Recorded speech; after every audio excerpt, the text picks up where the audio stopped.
Hi friends, welcome to Kavyanayana cooking channel. ನಾನು ಸುಷ್ಮಾ. ಬನ್ನಿ ಇವತ್ತು ಮತ್ತೊಂದು ರೆಸಿಪಿ, ಸ್ವೀಟ್ ರೆಸಿಪಿ. ಏನಪ್ಪ ಅಂದರೆ ಕ್ರಿಸ್ಮಸ್ ಹಬ್ಬಕ್ಕೆ ನಾನು ಇನ್ನೊಂದು ಕೇಕ್ನ ತೋರಿಸ್ತಾ ಇದ್ದೀನಿ. ಏನಪ್ಪ ಅಂದರೆ ಇಡ್ಲಿ ಪಾತ್ರೆಯಲ್ಲಿ ಹಬೇಲೆ ನಾನು ಈ ಕೇಕ್ನ ರೆಡಿ ಮಾಡ್ತಾ ಇದ್ದೀನಿ. ಬನ್ನಿ ಯಾವ ಥರ ಮಾಡ್ತೀನಿ ಅಂತ ತೋರಿಸ್ಕೊಡ್ತೀನಿ.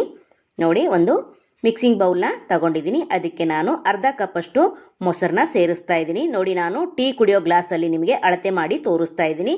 ಟೀ ಕಪ್ ಅಂತಿ ಎಲ್ಲರ ಮನೇಲಿ ಇದ್ದೇ ಇರುತ್ತೆ, ಅದಕ್ಕೋಸ್ಕರ ನಿಮಗೆ ಈಸಿ ಆಗಲಿ ಅಂತ ನಾನು ತೋರಿಸ್ಕೊಡ್ತಾ ಇದ್ದೀನಿ. ನೋಡಿ, ಅರ್ಧ ಕಪ್ ಮೊಸರು ಹಾಗೆ 1 ಕಪ್ ಅಷ್ಟು ಸಕ್ಕರೆನ ಹಾಕ್ಕೊಂಡು ಚೆನ್ನಾಗಿ ಮಿಕ್ಸ್ ಮಾಡ್ಕೊತೀನಿ.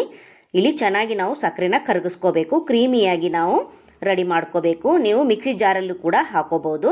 ತುಂಬ ಅಂದರೆ ತುಂಬ ಸುಲಭವಾಗಿ ಎಷ್ಟು ಈಸಿಯಾಗಿ ಮಾಡಿ ತೋರಿಸ್ತಾ ಇದ್ದೀನಿ ಅಂದರೆ ಎಲ್ಲರೂ ಕೂಡ ಮಾಡ್ಕೋಬಹುದು. ನೋಡಿ, ಈ ಥರ ಚೆನ್ನಾಗಿ ನಾವು ಮಿಕ್ಸ್ ಮಾಡ್ಕೋಬೇಕು. ನಿಮ್ಮ ಹತ್ರ ಎಲೆಕ್ಟ್ರಿಕ್ ಬೀಟರ್ ಇದ್ದರೆ ಕೂಡ ಅದರಲ್ಲೂ ಕೂಡ ನೀವು ಇದನ್ನು ಮಾಡ್ಕೋಬೋದು. ನೋಡಿ, ನಾನು ಅರ್ಧ ಕಪ್ಪಷ್ಟು ಅಡುಗೆ ಎಣ್ಣೆನ ಕೂಡ ಸೇರಿಸ್ತಾ ಇದ್ದೀನಿ. ವಾಸನೆ ಎಲ್ಲ ಇರಬಾರ್ದು. ಎಣ್ಣೆ ಚೆನ್ನಾಗಿರೋ ಎಣ್ಣೆ, ಅಡುಗೆಗೆ ಯೂಸ್ ಮಾಡ್ತೀವಲ್ಲ ಆ ಎಣ್ಣೆನ ಒಂದು ಅರ್ಧ ಗ್ಲಾಸಷ್ಟು ಹಾಕ್ಕೊಂಡಿದ್ದೀನಿ. ನಾನು ಟೀ ಗ್ಲಾಸನ್ನು ಬಳಸಿ ಮಾಡ್ತಾ ಇರೋದು ಫ್ರೆಂಡ್ಸ್. ಗ್ಲಾಸ್ ಅಂದರೆ ನೀವು ದೊಡ್ಡದಂತ ಅರ್ಥ ಮಾಡ್ಕೋಬೇಡಿ. ಒಂದೇ ಕಪ್ಪಲ್ಲಿ ಅಳತೆ ಎಲ್ಲ ತಗೊಂಡ್ರೆ ನಾವು ಕರೆಕ್ಟ್ ಮೆಜರ್ಮೆಂಟಲ್ಲಿ ಈಸಿಯಾಗಿ ನಾವು ಕೇಕನ್ನು ರೆಡಿ ಮಾಡ್ಬೋದು. ನೋಡಿ, ಈಗ ಅದೇ ಕಪ್ ಅಳತೆಯಲ್ಲಿ 2 ಕಪ್ಪಷ್ಟು ಮೈದಾ ಹಿಟ್ಟನ್ನು ಸೇರಿಸ್ಕೊತಾ ಇದ್ದೀನಿ. ನೀವು ಬೇಕಂದರೆ ಗೋಧಿ ಹಿಟ್ಟಲ್ಲೂ ಕೂಡ ಮಾಡ್ಕೋಬೋದು. ಈಗ ಮತ್ತೆ ಚೆನ್ನಾಗಿ ನಾವು ಹಿಟ್ಟನ್ನು ಮಿಕ್ಸ್ ಮಾಡ್ಕೋಬೇಕು. ನೋಡಿ, ಕ್ರಿಸ್ಮಸ್ ಹಬ್ಬ ಬರ್ತಾ ಇದೆ, ಹಾಗೆ ಹೊಸ ವರ್ಷ ಕೂಡ ಬರ್ತಾ ಇದೆ. ವೆರೈಟಿಯಾಗಿ ನಾನು ಕೇಕನ್ನು ತೋರಿಸ್ತಾ ಇದ್ದೀನಿ. ನೀವು ಕೂಡ ಒಂದು ಸತಿ ಟ್ರೈ ಮಾಡಿ ಯಾವ ಥರ ಬರುತ್ತೆ ಅಂತ ನನಗೆ ಕಮೆಂಟಲ್ಲಿ ತಿಳಿಸಿ ಫ್ರೆಂಡ್. ನೋಡಿ, ಈಗ ಮತ್ತೆ ಚೆನ್ನಾಗಿ ಮಿಕ್ಸ್ ಮಾಡ್ಕೋಬೇಕು. ನೋಡಿ, ಒಂದೇ ಡೈರೆಕ್ಷನಲ್ಲೇ ನಾವು ಮಿಕ್ಸ್ ಮಾಡ್ತಾ ಇರಬೇಕು. ನೋಡಿ, ಈ ಥರ ಚೆನ್ನಾಗಿ ಮಿಕ್ಸ್ ಮಾಡಿಕೊಂಡ್ರೆ ಹದ ಕರೆಕ್ಟಾಗಿ ಬರುತ್ತೆ. ನೋಡಿ, ಹಾಗೆ ಇನ್ನೂ ಯಾರು ನಮ್ಮ ಚಾನಲ್ನ ಸಬ್ಸ್ಕ್ರೈಬ್ ಮಾಡ್ಕೊಂಡಿಲ್ಲ, ಪ್ಲೀಸ್ ಹೋಗಿ ಸಬ್ಸ್ಕ್ರೈಬ್ ಮಾಡ್ಕೊಳ್ಳಿ.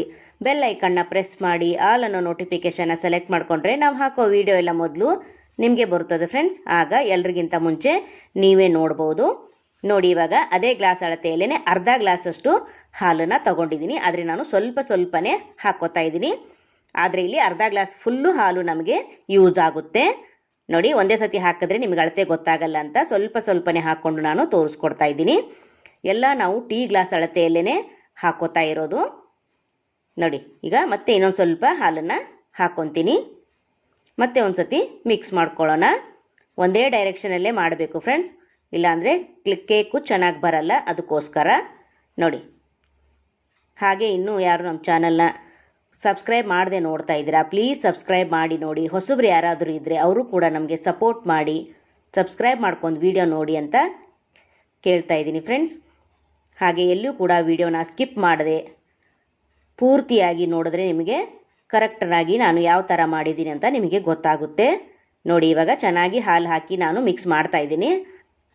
ನೋಡಿ, ಇಷ್ಟು ಅರ್ಧ ಗ್ಲಾಸಷ್ಟು ಹಾಲು ನಮಗೆ ಇಲ್ಲಿ ಕರೆಕ್ಟಾಗಿ ಯೂಸ್ ಆಗುತ್ತೆ. ನೋಡಿ, ಚೆನ್ನಾಗಿ ಮಿಕ್ಸ್ ಮಾಡ್ಕೊಂಡಿದ್ದೀನಿ. ನೋಡಿ, ಈ ಥರ ಬೀಳಬೇಕು ಹಿಟ್ಟು ನಾವು ಮಿಕ್ಸ್ ಮಾಡಿದಾದಮೇಲೆ. ಈಗ ನಾನು ಅಡುಗೆ ಸೋಡಾನ ಒಂದು ಅರ್ಧ ಚಮಚದಷ್ಟು ಹಾಕೋತಾ ಇದ್ದೀನಿ. ನೀವು ಬೇಕಿಂಗ್ ಸೋಡಾ ಕೂಡ ಹಾಕೋಬೋದು. ನೋಡಿ, ನಾನು ಏಲಕ್ಕಿ ಪುಡಿ ಕೂಡ ಹಾಕೋತಾ ಇದ್ದೀನಿ. ನೀವು ವೆನಿಲಾ ಎಸೆನ್ಸ್ ಇದ್ದರೆ ಕೂಡ ಸೇರಿಸ್ಕೋಬೋದು. ನಾನು ಮನೇಲಿರೋ ಸಾಮಗ್ರಿಗಳಲ್ಲೇ ಸಿಂಪಲ್ಲಾಗಿ ತೋರಿಸ್ಕೊಡ್ತಾ ಇರ್ತೀನಿ. ನೀವು ಮೊಸರು ಬದಲು ನೀವು ಮೊಟ್ಟೆ ಕೂಡ ಹಾಕೋಬೋದು. ನೋಡಿ, ಇವಾಗ ಒಂದು 2 ಟೇಬಲ್ ಸ್ಪೂನಷ್ಟು ಮತ್ತೆ ಹಾಲು ಹಾಕ್ಕೊಂಡು ನಾನು ಮಿಕ್ಸ್ ಮಾಡ್ಕೋತಾ ಇದ್ದೀನಿ. ಅಂದರೆ ಸೋಡಾ ಹಾಕಿರ್ತೀವಲ್ಲ, ಅದಕ್ಕೆ ಒಂದು 2 ಟೇಬಲ್ ಸ್ಪೂನಷ್ಟು ಹಾಲು ಹಾಕಿ ಮತ್ತೆ ಮಿಕ್ಸ್ ಮಾಡಿಕೊಂಡ್ರೆ ಚೆನ್ನಾಗಿರುತ್ತೆ. ನೋಡಿ, ಈ ಥರ ಮತ್ತೆ ಮಿಕ್ಸ್ ಮಾಡ್ತಾ ಇರಬೇಕು. ನಾನು ಹೇಳಿಕೊಟ್ಟಿರೋ ಅಳತೆ ಪ್ರಮಾಣದಲ್ಲಿ ನೀವು ಕೂಡ ಮಾಡಿದ್ರೆ ನಿಮಗೂ ಕೂಡ ತುಂಬ ಚೆನ್ನಾಗಿ ಬರುತ್ತೆ. ಯಾವಾಗಲೂ ನೀವು ಕೇಕನ್ನು ಒಂದೇ ಥರ ಮಾಡಿರ್ತೀರ. ನಾನು ಇಡ್ಲಿ ಪಾತ್ರೆಯಲ್ಲಿ ಹಬೇಲಿ ನಾನು ಈ ಕೇಕನ್ನು ಮಾಡಿ ತೋರಿಸ್ತಾ ಇದ್ದೀನಿ. ಒಂದು ಸತಿ ಟ್ರೈ ಮಾಡಿದ್ರೆ ನಿಮಗೆ ಗೊತ್ತಾಗುತ್ತೆ ಎಷ್ಟು ಚೆನ್ನಾಗಿ ಬರುತ್ತೆ ಅಂತ. ನೋಡಿ, ನಾನು ಒಲೆ ಮೇಲೆ ಇಡ್ಲಿ ಪಾತ್ರೆನ ಇಟ್ಕೊಂಡಿದ್ದೀನಿ. ಅದಕ್ಕೆ 3 ಗ್ಲಾಸಷ್ಟು ನೀರನ್ನು ಹಾಕ್ಕೊಂಡು ಕುದಿಯೋದಕ್ಕೆ ಇಟ್ಟಿದ್ದೀನಿ. ಅಲ್ಲಿವರೆಗೂ ನಾವು ಕೇಕ್ ಪಾತ್ರೆಗೆ ನಾವು ನೋಡಿ ಮಿಶ್ರಣವನ್ನು ಹಾಕ್ಕೊಳ್ಳೋಣ. ನೋಡಿ, ಮೊದಲೇ ನಾನು ಬೇಕಿಂಗ್ ಪೇಪರ್ನ ಪಾತ್ರೆ ಎಲ್ಲ ಎಣ್ಣೆ ಹಚ್ಚಿ ರೆಡಿ ಮಾಡಿ ಇಟ್ಕೊಂಡಿದ್ದೆ. ಇವಾಗ ಕೇಕ್ ಬ್ಯಾಟರ್ನ ಹಾಕೋತಾ ಇದ್ದೀನಿ. ನೋಡಿ, ಎಲ್ಲವನ್ನು ಅದಕ್ಕೆ ಹಾಕಿ ನಾವು ಒಂದೆರಡು ಬಾರಿ ನಾವು ಟ್ಯಾಪ್ ಮಾಡಬೇಕಾಗುತ್ತೆ. ನೋಡಿ, ಏರ್ ಬಬಲ್ಸ್ ಇದ್ದರೆ ಎಲ್ಲ ಹೋಗುತ್ತೆ ಅಂತ, ಅದಕ್ಕೋಸ್ಕರ. ನೋಡಿ, ನೀವು ಮೇಲೆ ಡ್ರೈ ಫ್ರೂಟ್ಸು ಇಲ್ಲ ಟೂಟಿ ಫ್ರೂಟಿ ಏನಾದರೂ ಇದ್ದರೂ ನೀವು ಡೆಕೋರೇಟು ಮಾಡ್ಕೋಬೋದು. ನಾನು ಚಾಕೋ ಚಿಪ್ಸ್ ಇತ್ತು, ನಾನೇ ಮನೇಲಿ ಮಾಡಿರೋದು, ಅದನ್ನು ನಾನು ಡೆಕೋರೇಟ್ಗೆ ಅಂತ ಮೇಲೆ ಹಾಕೋತಾ ಇದ್ದೀನಿ. ನೀವು ಇದೇ ಹಾಕೋಬೇಕಂತ ಏನಿಲ್ಲ, ಪ್ಲೇನಾಗಿ ಕೂಡ ಮಾಡ್ಕೋಬೋದು, ಇಲ್ಲ ಈ ಥರ ಮನೇಲಿ ಇದ್ದರೆ ಅದು ಕೂಡ ಹಾಕೋಬೋದು. ನೋಡಿ ಎಷ್ಟು ಚೆನ್ನಾಗಿ ಕಾಣಿಸ್ತಾ ಇದೆ ಅಲ್ವಾ. ಈಗ ನೀರು ಕೂಡ ಕುದೀತಾ ಇದೆ ಅಂತ ಚೆಕ್ ಮಾಡೋಣ ಬನ್ನಿ. ನೀವು ಇದರಲ್ಲಿ ಸ್ಟ್ಯಾಂಡ್ ಕೂಡ ಇಡ್ಬೋದು. ನಾನು ಚಿಕ್ಕದು ಒಂದು ಪಾತ್ರೆನ ಇಡ್ತಾ ಇದ್ದೀನಿ ನೋಡಿ, ಸೆಂಟ್ರಲ್ಲು ಒಂದು ಪಾತ್ರೆನ ಈ ಥರ ಇಡ್ತಾ ಇದ್ದೀನಿ ನಾನು. ನೀವು ಸ್ಟ್ಯಾಂಡ್ ಆದರೂ ಇಟ್ಕೊಳ್ಳಿ. ನಾನು ಇದ್ರ ಮೇಲೇ ಕೇಕ್ ಪ್ಯಾಟರ್ನ ಪಾತ್ರೆನ ಇಡ್ತೀನಿ. ಸೆಂಟ್ರಲ್ಲೇ ನಾವು ಇಡಬೇಕಾಗುತ್ತೆ ನೋಡಿ. ಈ ಥರ ನಾನು, ನಿಮ್ಮ ಹತ್ರ ಸ್ಟ್ಯಾಂಡ್ ಇದ್ದರೆ ಅದನ್ನೇ ಇಟ್ಕೊಳ್ಳಿ, ಇಲ್ಲ ಏನೂ ಇಲ್ಲ ಅಂದರೆ ಈ ಥರ ಪ್ಲೇಟ್ ಆದರೂ ಇಟ್ಕೋಬೋದು, ಇಲ್ಲ ಈ ಥರ ಪಾತ್ರೆ ಆದರೂ ಇಟ್ಕೋಬೋದು. ನೋಡಿ ಇಟ್ಟು ನಾನು ಮುಚ್ಚಳ ಮುಚ್ಚಿ, ಟೈಟಾಗಿರಬೇಕು ಮುಚ್ಚಳ, ಎಲ್ಲೂ ಕೂಡ ಏರ್ ಹೋಗಬಾರ್ದು. ಆ ಥರ ಮುಚ್ಚಿಬಿಟ್ಟು 20ರಿಂದ 25 ನಿಮಿಷ ನಾವು ಲೋ ಫ್ಲೇಮಲ್ಲೇ ಹಬೆಯಲ್ಲಿ ಬೇಯಿಸ್ಕೋಬೇಕು. ನೋಡಿ ಇವಾಗ 25 ನಿಮಿಷ ಆಗಿದ ಮೇಲೆ ನಿಮಗೆ ತೋರಿಸ್ಕೊಡ್ತಾ ಇದ್ದೀನಿ ನೋಡಿ.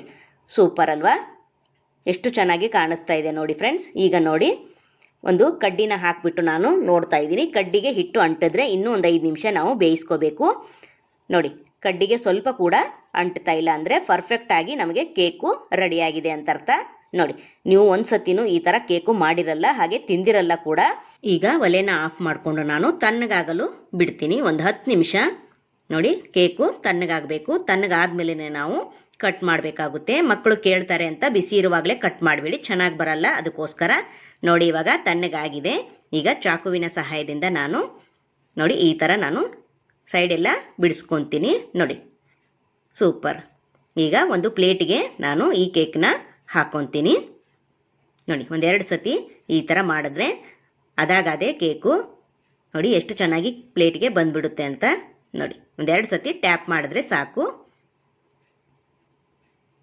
ವಾವ್, ಸೂಪರ್ ಅಲ್ವಾ. ನೋಡಿ ಸ್ವಲ್ಪ ಕೂಡ ಪಾತ್ರೆ ಗಂಟಿಲ್ಲ, ಎಷ್ಟು ಚೆನ್ನಾಗಿ ಬಂದಿದೆ. ಹಾಗೆ ಬೇಕಿಂಗ್ ಪೇಪರು ಕೂಡ ತೆಗೆದುಬಿಡೋಣ. ತುಂಬ ಜನ ನನಗೆ ಒಳ್ಳೊಳ್ಳೆ ಕಮೆಂಟ್ಗಳನ್ನ ಮಾಡ್ತಾ ಇದ್ದೀರಾ. ಎಲ್ಲರಿಗೂ ತುಂಬ ಹೃದಯದ ಧನ್ಯವಾದಗಳು ಫ್ರೆಂಡ್ಸ್. ನಿಮ್ಮ ಕಮೆಂಟ್ಗಳನ್ನ ಓದ್ತಾ ಇದ್ದರೆ ತುಂಬ ಮನಸ್ಸಿಗೆ ತುಂಬಿ ಬರುತ್ತೆ ನನಗೆ. ಅಷ್ಟು ಒಳ್ಳೆ ಕಮೆಂಟ್ಗಳನ್ನ ಮಾಡ್ತೀರಾ. ಇದೇ ಥರ ಯಾವಾಗಲೂ ನನ್ನ ಮೇಲೆ ನಿಮ್ಮ ಆಶೀರ್ವಾದ ಇರಲಿ ನಮ್ಮ ಚಾನಲ್ ಮೇಲೆ ಅಂತ ನಾನು ಕೇಳ್ಕೊತೀನಿ ಫ್ರೆಂಡ್ಸ್. ನೋಡಿ ಎಷ್ಟು ಸಾಫ್ಟಾಗಿ ಸ್ಪಾಂಜಿಯಾಗಿ ಕೇಕ್ ಬಂದಿದೆ ಅಂತ. ನೋಡೋಕ್ಕೂ ಅಷ್ಟೇ ಚೆನ್ನಾಗಿ ಕಾಣಿಸ್ತಾ ಇದೆ. ಟೇಸ್ಟ್ ಮಾತ್ರ ಸಖತ್ತಾಗಿತ್ತು ಫ್ರೆಂಡ್. ನಮ್ಮ ವಿಡಿಯೋ ನೋಡಿದ್ದಕ್ಕಾಗಿ ನಿಮ್ಮೆಲ್ಲರಿಗೂ ಧನ್ಯವಾದಗಳು.